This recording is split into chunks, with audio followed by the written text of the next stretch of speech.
What's up, guys, and welcome back to another episode of Tim Talks, the real estate show where we talk about real estate, life, and a little bit of everything else. Ethan, roll the intro music. All right, welcome back to the show. We have taken a couple-week break here. We were pursuing other things for a moment. Huh, Ethan? Yeah, pursuing other good things. Yeah, check out my Instagram. We have some cool local business videos. We're back with the podcast today. And today, I have a very special guest with me today. I'm very excited to have her on the show.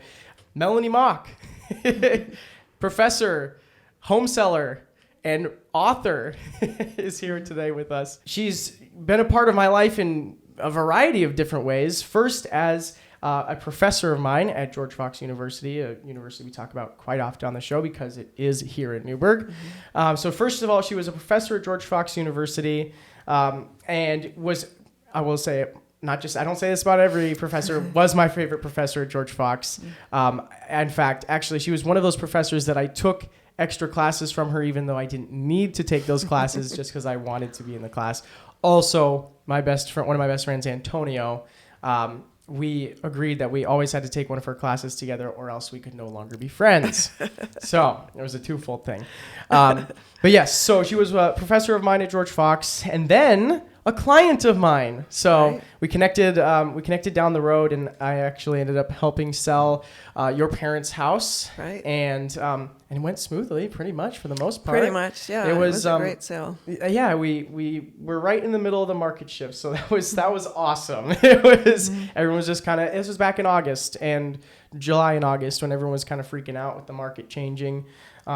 But we managed to kind of navigate things, and you and your family did a wonderful job of just kind of staying the course. I know a lot of people freaked out during that time, and you guys just kind of stayed. I mean, maybe you were freaking out. I was internally freaking out. Yeah, I think everyone was kind of freaking out, but we just stayed the course, and we got it done at the end of the day. And now, written your third book? Sixth book? Yeah. I only heard about the first two. Okay, that's a great intro. Your sixth book. This is wild, and it is Finding Your Way Forward. Find Your Way Home is another book that I'm reading right now, actually. So it's I'm mixing them up. Finding Your Way Forward, and the book is kind of about. I'll let you introduce the book, but just a little bit of backstory on the book. Melanie, you have two sons that have kind of moved out of the house, and now you are kind of learning how to live with all of that. Right. And I think that is really cool because my parents are also kind of dealing with some of, like myself, kind of flying the nest, and my younger brother flying the nest all the way across the country to Boston. And so these are things that I think are really relatable. So can you tell us a little bit about your book? It's called Finding Our Way Forward, When the Children We Love Become Adults. And it's based on my parenting experience with, I have two children who are 20 now and both left around the same time for different explorations. I also have two stepchildren who are 38 and 42. So I went through this empty nest kind of the first time in the early 2000s. And then our first son came into that nest about 5 months after my stepson left. So it's about them, but also about working with students at George Fox University, which has been an amazing 2-decade now career of mine, working with students like you, and about the challenges that this generation especially is facing, and how we can help people in this generation, in your generation, navigate all the challenges they're facing, and as people who are a little bit older, how we can be transformed in our work with young people. Because I feel like it's really important in my time at George Fox that I have learned a million times more than my students have learned about life and God and each other. So in a way, the book is also about that, about how we all can be transformed in relationship with each other. I love that. I love that because I think one thing that you kind of shine light on, and which I think is a very important thing to do, is, like you just said, children growing up or, young adults growing up.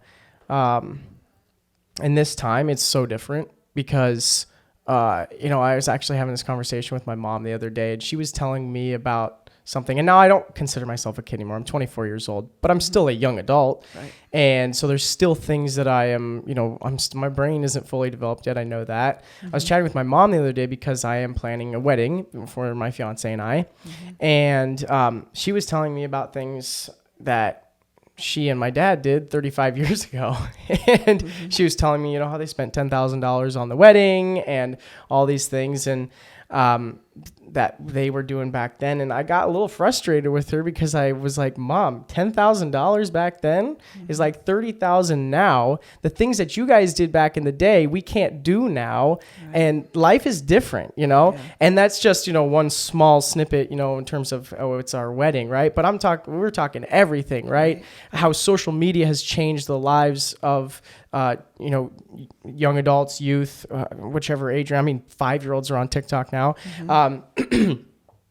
So it's crazy. Just I used to kind of have this mindset of like, this generation just isn't tough enough. This generation just isn't, generation just isn't built like, the generations previously. And there's still a little bit of temptation to see that every now and then when I see somebody that is, needs to toughen up a little bit. But really you have to look at the big picture and be like, it is so different these days. Can you talk a little bit more about that? Oh, for sure. So, the obvious thing is the pandemic and the way that has affected your generation and losing like 2 years of your lives as far as education goes and the things that you could do with other people. I start my book with the college year right after the pandemic when students at George Fox had to be isolated in their rooms. They were told not to go outside, or they were told that they could commune with other people outside, but had to stay in their dorms. They had to eat in their dorm rooms, etc. And then Chehalem Mountain caught on fire, and our whole, it was just a weird couple weeks where the sky was gray, and so students at George Fox were told they had to stay in their rooms with the windows shut because the air was so bad to breathe. And so as a first-year student, I imagine it was so difficult to come into college, and that's the first experience you have is that there's climate crisis in addition to the pandemic. And put on top of that, contentious political scene, our civil discourse is not civil anymore. We argue on social media especially. There's so much pressure on our young people right now. Even being able to afford rent or afford a home is so much different now than it was when I was your age or when my parents were your age. So I think you all are having to navigate so much more than many other generations had to navigate and are doing it well. I know that there's more anxiety and fear in your generation. I understand that. I think that's reasonable given what you are facing. But the ways your generation is navigating all these challenges inspires me. That's cool. I haven't heard that.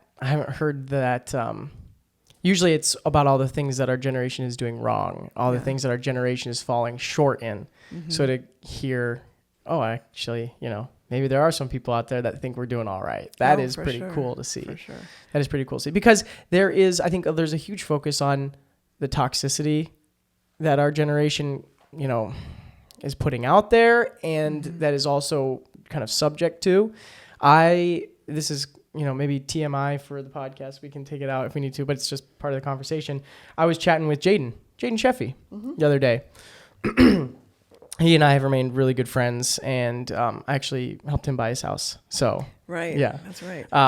And we were chatting about how this generation is very different, and how this generation has been exposed to a lot more than previous generations. And he was telling me how he was speaking with one of his pastors the other day, and his pastor said that the average 11 or 12-year-old has more access to porn than the entire generations, like all the generations combined, could have seen in their lifetime.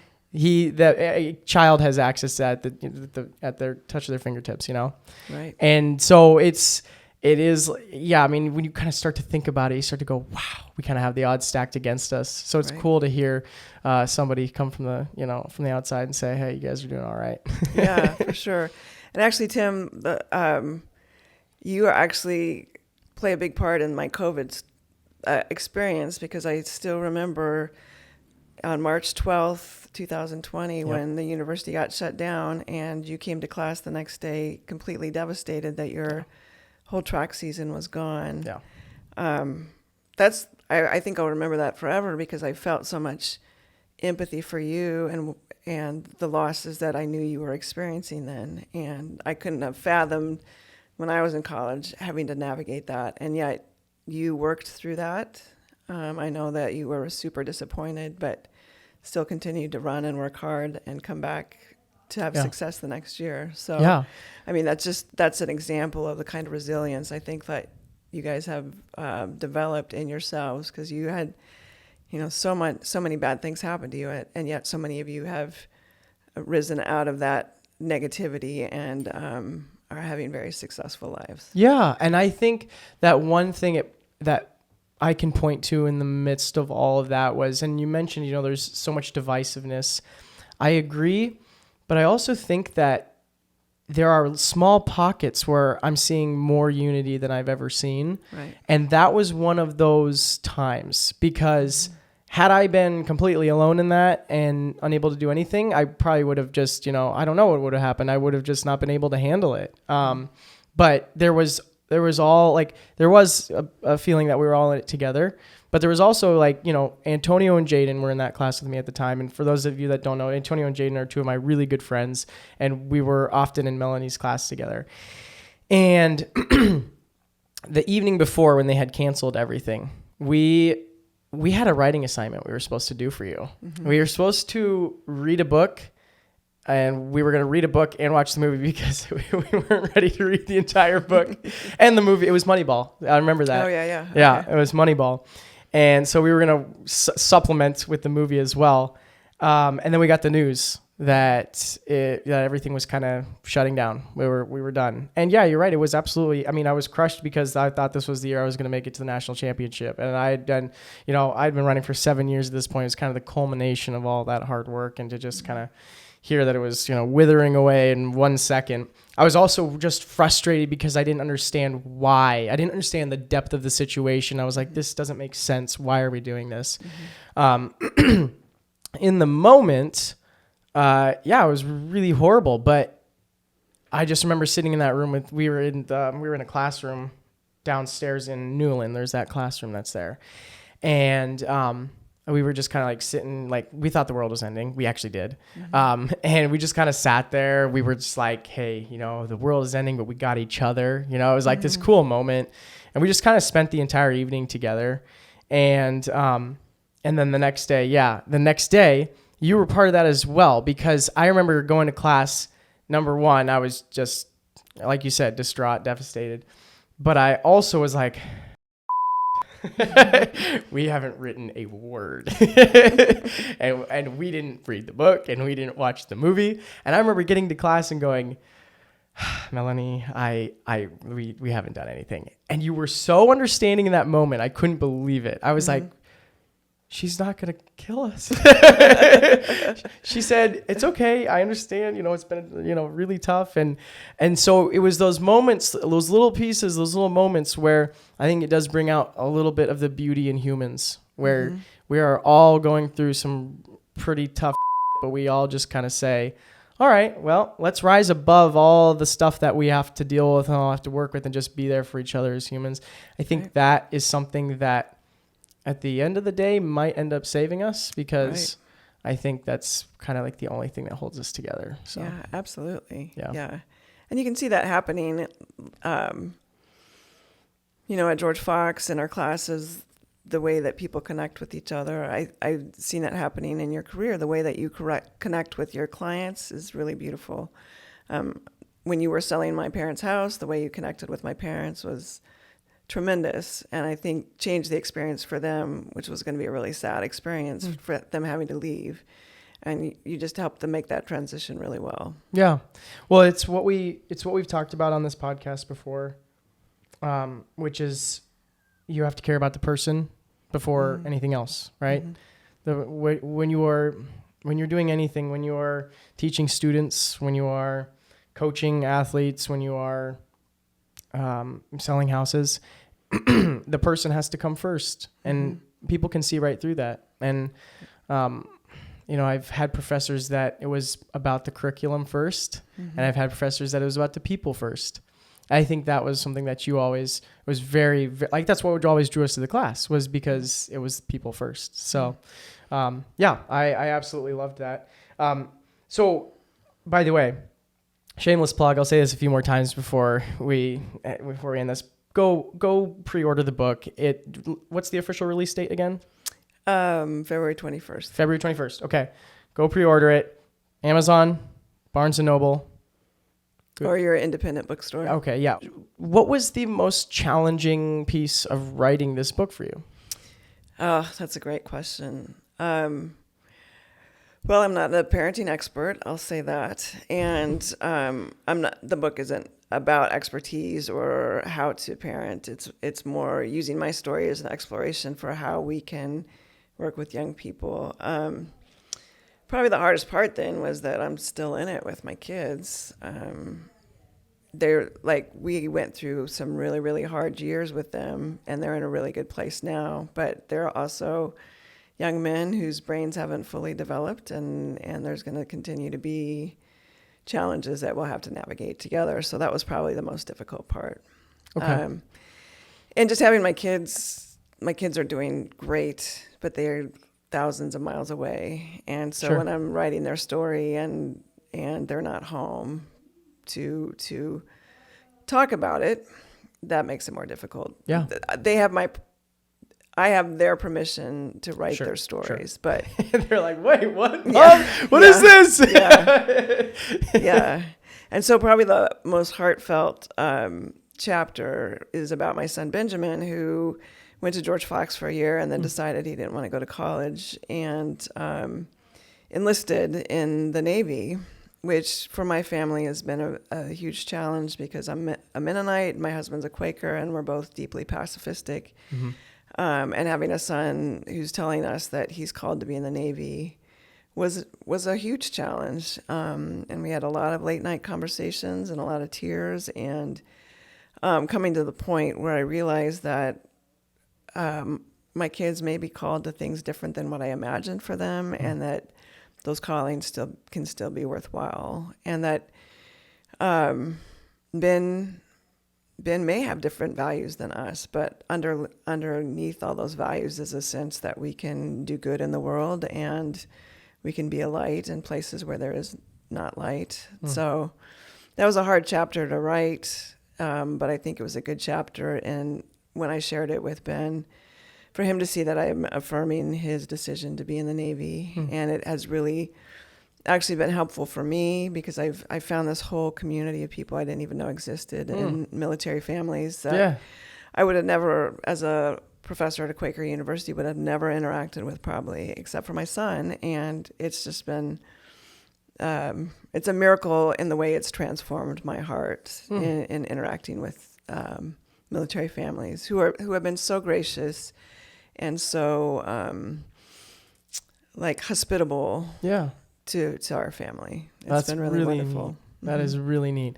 I think that's so cool because it's really hard for us to change our views or shift where we stand, you know? And you know, like you said, you're a Mennonite pacifist, and maybe that hasn't changed in your heart in terms of, you know, believing, you know, that I don't know, haven't read the book yet, so I'm gonna have to find out. Maybe that hasn't changed for you. Maybe you're still not. I don't want to put words in your mouth, but maybe you're still not for people joining the Navy or joining the Army or whatever. But the fact that you were able to kind of have that shift and still accept your son, and still love your son, and still affirm what your son is doing, that I think is really cool because people really, really struggle to do that. And I think that's what more people need to do. And I think that's really cool because I think more people need to do that. I think a lot of parents struggle doing that. I know my parents don't watch this, so it's okay. We can put this in there. My parents definitely struggle with that, right? My dad told me before I went to college, right? Because I started as an elementary education major. He told me that the only major he would not support was a communications major. Oh, seriously? Because he was a communications major and he didn't think that there was anything that you could do with it. Which, wow. That's short-sighted for somebody that is a professor at a university, right? Because he is. And I remember calling him this first day of my sophomore year after I left my elementary education math class saying, I cannot do this. His wife was in that class. Yeah. She made it. I didn't. Yep. And I was like, yeah, Dad, I'm switching to comm. And that was pretty hard for us for a second there, you know, like there was some serious acceptance that had to happen there. And there's just other things that, you know, not just academics related, but life related that my parents or my fiance's parents or so many parents that I have met along the way, they just really struggle because they have this vision for their children and it's just not, they just don't follow it, right? Because well, we're humans and everyone's unique and different. And we follow our own path, you know. Right. I'm out here, you know, selling houses and, you know, being this people person and loving, you know, interacting with my community and all this stuff. And, you know, my sister runs a biology lab in Arizona and has like one friend and doesn't ever go out. And it's just, we're so different, right? Cut from the same cloth, right? And just so totally different. And I guarantee you that it's not anything, neither one of us are exactly what our parents had in mind for us. But at the end of the day, like you said, underneath all of it is just, you know, the desire to do good in the world and to love the people around us. So I think that's cool. Yeah. That is a challenging thing to write about though. Holy cow. Yeah, for sure. So I think a lot of times, especially people of faith, you know, they have all these rules. They see all these rules in the Bible about what we're supposed to do to live a faithful life. But I think it comes down to what you just said, that we love people. And that's the essence of the Bible, is to love God, love each other. And if we can just let our lives be guided by that, I think we will live rightly. I so agree with you. And I don't even think you have to be a person of faith to believe that or to act that out in your life. Yeah. I tell people all the time that, like, I actually remember being told or asked this one time, and I had to think about it. But ever since I thought about it, it's kind of been like my saying for myself. Like, I only have two goals: to love God and do something good for somebody, or make the world a better place every single day. Do something like that. Could be for my family, it could be for my friends, it could be for my clients, it could be for just a random person on the street. But if I can walk home at the end of the day, it doesn't matter what my job is. I could be like digging holes, or I could be selling houses, or I could be playing in the NBA if I wish. That was the old dream. But as long as I did something good to make the world a better place and show an act of love, then I check the box, right? Like, you did it. Absolutely. So I think that's really neat. I think you totally hit the nail on the head with that. Okay, so because on this show we talk a lot about being an entrepreneur, starting your own business, building yourself up. I mean, being a writer, that's your own business, right? That's like true. You are an entrepreneur in a sense, really more than most, because like it's on you to write the book. It's on you to probably make a deal with the publisher. Again, I don't know enough about the book world to be talking about these things, but I can guess in my head.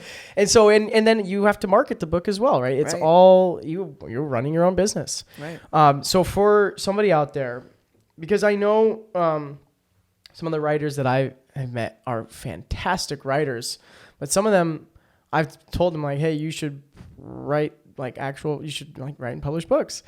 Well, they want to write the books, but it's hard for them to kind of crack the other pieces of the equation. So for a young writer that, you know, is really wanting to start writing and maybe actually wants to make this their thing, what advice would you give them? Not how would you do it, but just like what are a couple pieces of advice? Like, Yeah, well, I would say, I mean, I hate to use this language, but I would say start building your platform, which is how people decide whether your books are worthy or not, is if you have some kind of platform. So that means doing some blogging or starting a newsletter or getting followers on social media. And then just start sending your stuff out to different places for publication. There are publications out there right now who are looking for writers for like short magazine or blog pieces. And I think anybody can be doing that work. Like, I'm teaching a class right now called feature writing, and part of the requirement is for them to write things and send them out to publishers for publication. Oh, wow. That's really and it's such a good skill to have as a beginning writer, because no publisher is going to look at you if you haven't published any magazine articles or book reviews or anything like that. Sure. Yeah. Yeah. I didn't even think about that before, right? It's not like they're going to take a look at your book and go, "Oh, this is an awesome book. We'll publish it," right? They want to see a portfolio of work beforehand. Yeah, right. Now, are any of your students like? I remember, I think when I was in your class, there was one student that got something published. What was her name? I forget her name, but she was like really big in the Crescent as well. Oh, Aurora Biggers. Yeah. That was her. Yeah, she was pretty aggressive about getting her stuff out, which is great. Yeah, that's awesome. And I think every year in that magazine feature writing class, I have 2 or 3 students who will get something published. But you won't know if you can get published unless you try. Like, no publisher is going to knock on your dorm room door and say, "Hey, do you got anything for me?" Right. You actually have to send things out. Yeah. And so part of the book, I'm sure it is this way in any business, you have to take some risks. Yes. And put yourself out there, and you may get rejected, and you have to just be resilient and try again. That's actually a really difficult part of writing, is to get rejected and say, okay, well, they don't want what I have to offer, but somebody does. So you have to just keep trying to send stuff out until you get a yes. That's huge. I mean, that piece of getting knocked down and getting back up, despite somebody taking something that you've created, right? I mean, it's not even like I'm selling a house here. You've written this piece. It's something you've created, and they have rejected it. But having that mindset that there is someone out there who wants it, that's huge, because that is what is going to allow you to get back up and continue moving forward. Right. And for a young person, I know myself as a young person, you have to get to the point where you embrace the no instead of are fearful of the no. Right. And I think that is the biggest breakthrough for a young person in any kind of entrepreneurial or entrepreneurship, is embracing the no, dusting yourself off, because there's a yes right around the corner. Right. And I think, like, in your context, when you were just starting out, what, a year and a half ago? Yeah. 2 years ago now, maybe. About a year and a half ago, yeah. Okay. And you just sent it, like, I imagine it was a cold letter that you were sending out to lots of people asking if we were going to be selling our houses anytime soon. Yeah. And I was like, well, yeah, actually, I do have a house that I need to get sold. And you saved me the trouble of having to find a real estate agent, but you took some risks to write to me, or write to all the people you wrote to. And I'm sure you got a lot of no's. Yes. But quite a few. but again, it was such a gift for me to be able to say yes to your offer and to work with you to get my parents' house sold. That was really huge. Yay! Yes, it's actually really funny.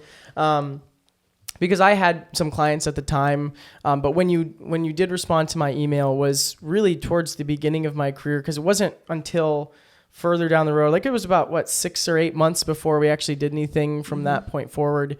And I think it was like right when I was really starting to like get out there and send messages and ask people if they needed help in the real estate world, right? And so I do remember when I got that email back from you, I was like, I just was like, I paused everything and I was like, no way. It was awesome. It was a great moment. Yeah. So yeah. And you know what, for anyone that's out there listening to this, that is trying to kind of crack that world, whether that be writing or real estate, whatever it may be, continue, even if you've gotten, it doesn't matter if everyone said no to you thus far. At a certain point, you can never get a yes. And that's, that's well down the road, But really, it doesn't matter if you've gotten straight no's so far. Keep trying. Keep trying. And I think, I think that's something we can both agree on is like, just put yourself out there. It's tough to do, but put yourself out there. Absolutely. And be your authentic best self. Like, don't be somebody that so true. You think you're supposed to be. Just be who you are. Mm-hmm. So true. I think that's something that's really hard for a lot of people, especially a young person trying to crack these kinds of businesses, because we want so bad to be what our clients want us to be, or so bad for us to be what our readers want us to be. Mm-hmm. You cannot do that because people can smell BS a mile away, and you crack once and they're like, maybe this person isn't who I thought they were. And I found that the more I am just Tim, the more people will just want to work with Tim. Right. And if they don't want to work with Tim because Tim cusses every now and then, or Tim makes stupid TikToks and has a lot of gay guys in his comments, then you know what? Then you don't have to work with me. I'll find somebody else. Right. So I think that's really cool. Yeah. Okay, before we go, I want to ask you a couple of things. I got you here. You're in my podcast, and I got to ask you a couple of things. First of all, you don't have to go super in depth on it. Okay. But can you tell me just a little bit about, like, I feel like there's a lot more backstory. Maybe if I've read some of your other books, then I would hear some of this backstory.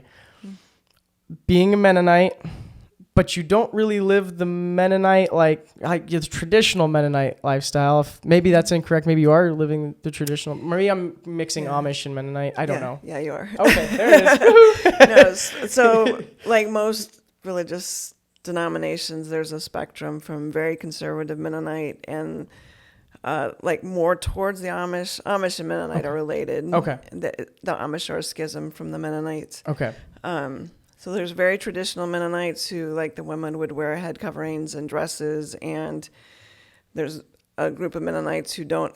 They can drive, but they can't have any chrome on their cars. So they're called black bumper Mennonites. Oh, interesting. And you can see pictures like of a parking lot of a black bumper Mennonite church, and they're all cars without chrome. But I belong to a very progressive part of the Mennonite church. Okay. And so I didn't know that there was different sects of it. Okay. Yeah. Gotcha. And we would be like any other progressive mainline denomination. Okay.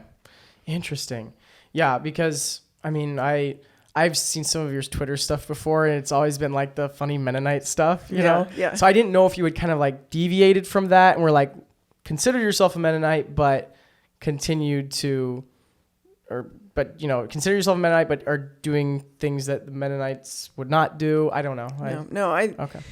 Because I'm a part of the progressive branch, I'm pretty much in line with what other progressive Mennonites are like. Gotcha. Okay. But I haven't actually attended a Mennonite church for 25 years. Oh, okay. Because Newburgh doesn't have any. Oh, interesting. And so we've been at a Quaker church.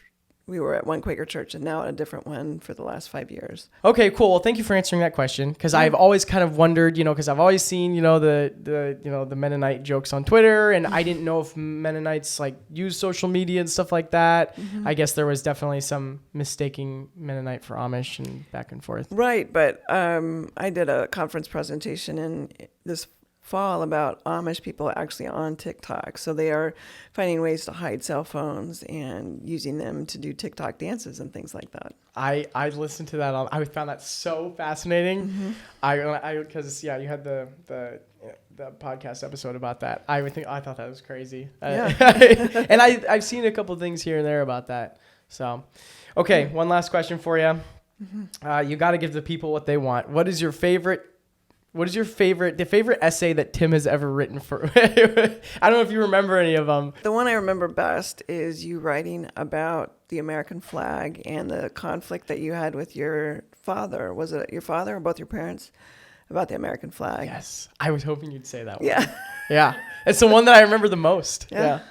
Interesting. Yeah. Cause I had a very different take, I think, than most people would have. Mm-hmm. Most flag wavers, flag displayers. I don't know. Mine was less of a, yeehaw America, and more of a, stands for some more of a symbol of freedom to me. I know there's some people that, it doesn't stand for a symbol of freedom to them, and that's something we are working on, but for me, it did, and it does. But yeah, it was a very interesting essay, and I remember you mentioning, because as a member of the Mennonite Church, the flags are not, there's no flags, right? You don't. Right. Yeah. We don't pledge. One of the things is that we don't pledge allegiance to a flag. Yeah. Our allegiance is to God. So I've had a complicated relationship with the American flag, and your essay came right at the time when we were just starting to deal with our son's desire to be in the military, and he's super patriotic. So your perspective actually helped me see my son's perspective. Oh, no in way. different ways. Yeah. That's crazy. That's wow. That's so cool. It's wild. You always say, we learn more from our students than they learn from us. Yeah. It's super cool to actually see that. That's so neat. Absolutely. It was just what was on my mind. But yeah, that's super cool. Anyways, thank you, Melanie, for being with us here today. It was wonderful having you on the show. I think some of the things that you've said today, I really hope our listeners can take to heart, whether you are somebody who's going to be a parent in the future, or like we were kind of talking about in the second half, somebody who is struggling with some no's right now, struggling to get their name out there. You had some really amazing things to offer us today. So thank you so much for your time. Thank you, Tim. Yeah. And you and Antonio are some of my favorite students. Yes. Thank you. Yeah. All right. Well, this is awesome because you are an English teacher. Word of the day. What is it? Oh, I'm supposed to come up with it. Yeah, anything. What's the first, just one word that pops to your head? Insouciance. Wow!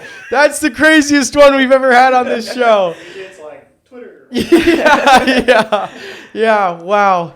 That's crazy. You said the first one that came to mind, and I actually don't know if I pronounced it right. So okay, well, what does it mean? Do you know? No. Okay. I was going to follow that up with pusillanimous. I don't know what that means either. So, all right. Well, thank you so much for joining us for another episode of Tim Talks. We really hope you enjoyed this one. If you are watching on YouTube or Spotify, make sure to go ahead and drop us a like, perhaps even a comment, and go ahead and share it with your friends and family. You guys know the drill. If you are watching this on TikTok or Instagram, go ahead, drop us a like, drop us a comment, a share, a follow, anything, send it, throw it, whatever you want to do. Thank you. We'll be back next week with another episode for you guys, and have a wonderful rest of your week. And Ethan, please do us the honor of rolling the outro music. Try and take it from me.